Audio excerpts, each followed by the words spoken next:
Hello everybody, it's Holly from Besotted Orchids. Thank you so much for joining me today. We have a cold, dreary day here in Ohio. If we see the sun once a week, we're like, what is that golden orb in the sky? We don't see it. And from what I'm reading and hearing, it's just lake effect. It's coming down off of Lake Erie and Lake Michigan. All those lakes that sit up above us cause us to have these dreadfully dreary days in the winter.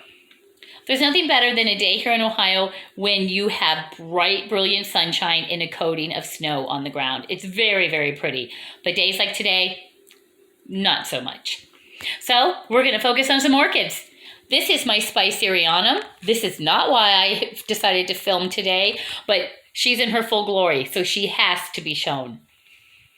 I just have to show you this. I was looking at her earlier, and it really is quite comical. It looks like a little bird face sitting inside her. She really is an interesting orchid. She's so alien-like. Look at that big cup down there. That's where they get their name, the slipper orchid. This looks like you can put your little foot down into that slipper. Very, very pretty. And I'm sure that's for pollination. The bugs crawl down in there, then they come back up and rub against the little bird face and spread that pollen around. But this is the paph, and it's a very slow grower. It takes ages. You're not going to get in any rush, or if you are in a rush to see a bloom, you're going to be very disappointed. This one maybe blooms every 13, 14 months, not even once a year. She takes her time. But as far as I've been reading, the spicerianum is one of the easiest orchids that you can grow. And she really takes no special care. And she's growing all kind of new crowns. I'm pretty sure I will be dividing her or putting her into a larger pot this summer. She's just doing very well. In 2 growths this year, hence the 2 different spikes, and I see a 3rd growth coming on. So maybe in a few months we'll have another bloom. But these blooms will be with us for quite a while. They're not quick in and out. They will be with us for a while. Now the reason I wanted to show you this today is the kingianum. I want to show you this because it's blooming and it has a spike and it also has some new growth. So now is a great time to show you all the different things going on with the kingianum. Look at that. Very, very pretty. And it smells like a combination between a hyacinth and honey. Very, very pretty little orchid. Now this year, to get this to bloom, it didn't bloom last year. It came the previous year from Hauserman Orchids in Illinois in spike. Last year, I didn't treat it any differently than I did my other orchids, which is a no-no with these. They have to have a cool, dry rest. It either has to be cool or it has to be dry. You have to do something that pretty much stresses them out, and then they're like, oh, wait a minute. To survive, we're going to need to bloom.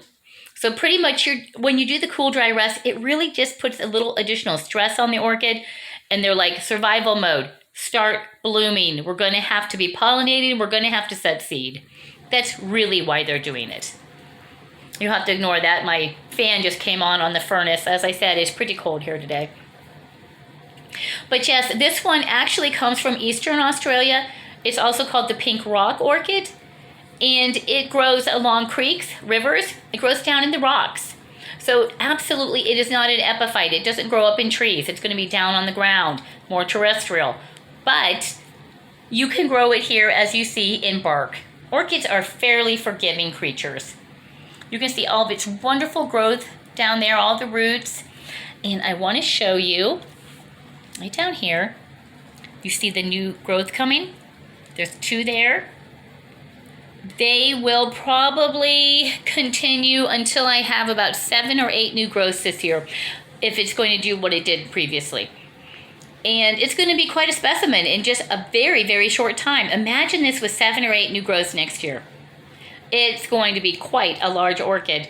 And I don't think I'll divide it for quite a while. I really like the fact that my orchids are coming into their growth pattern finally, where I'm seeing specimen size orchids. Very, very pretty. It just gives you a better showing if you have more. I know there's an urge to divide and to have more plants and to share, But sometimes you just need to let them show you what they have. They're going to be really, really large, beautiful orchids. And like I said, this one blooms this time of year, usually in the winter time for people, because it does need to have that coolness, almost like the phalaenopsis, where you have to shock them and trigger them to bloom by dropping their temperature down into like mid-60s. And I do have a few of those that are finally decided that they're going to start spiking for me. But that's just because we lower the house temperature downstairs at night to 66 degrees. And I think that's really doing the trick, because we sleep upstairs and we run a gas fireplace up there to heat the upstairs, because it is an old farmhouse and we do not have vents going upstairs. So it really does work out beneficial for the orchids that I can drop this temperature down here so much. And the warmer loving orchids, they don't seem bothered by it. It doesn't seem to be bothering anybody. But yes, I wanted to show you this so you could see the bloom, the spike, and the new growth all at one time. Just zoom out so you can see both of these orchids. So yeah, please like, share, comment. If you have any questions or there's anything new that you want to see, please let me know. I know somebody has been asking about my zygopedilums, and I am planning, that is on my to-do list this week, to get all my zygopedilums out so you can see them.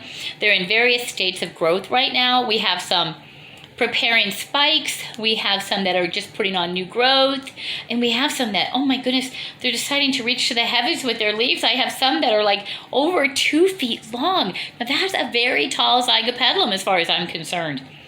And of course we have the mother of them all, who's probably 4 feet across. So if you're looking for a space-saving orchid, you're going to have to be careful when you choose a zygopedilum, because they are not. The majority of mine are going to be very, very large. This would be a great space saver. This is one for people who don't have a lot of space, and it will run the same type of lighting as what you already have if you have the phalaenopsis, which I know you do. All of you out there probably have a phalaenopsis in your collection, and you're dropping those temperatures down this time of year to get them to spike. This one here likes the same type of lighting as your I can't think, I just said it, your phalaenopsis. It needs the exact same type of low lighting situation. So if you already have that going on in your home and your phals are doing great, this would be a really great friend to add to your collection. So thank you. Please like, share, comment, and above all, enjoy those orchids.